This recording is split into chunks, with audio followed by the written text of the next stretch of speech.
开林小江给您看一下挖掘机的滚筒筛分斗。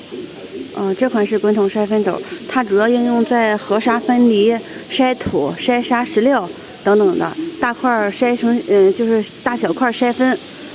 装在挖掘机上，一般正常的话是20吨以上的挖机可以装，然后再大的可以，然后小的呢15吨的，然后最小的呢就定制了。然后我们的筛分斗呢，这个档口这一块可以做2种，一种是一体的，一种是可以分体的。然后斗轴跟筛网这2个是根据您的要求来定制的。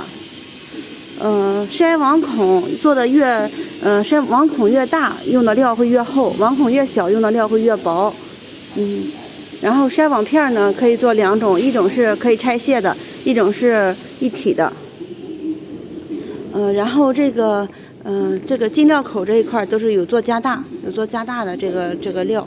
然后这个斗齿用做的都是大的，你看都是30吨的挖机上带的这个斗齿，都大斗齿进的料会更大一些，然后上面会有个雕环可以雕起来，然后这个地方我们是用一个轴给它直接穿过来的，更结实，整个框架更结实，板材都是用加厚板、加厚耐磨板、耐磨400的钢板。整机用下来以后会更结实、更稳定。然后滚筒筛分斗，小江给您介绍。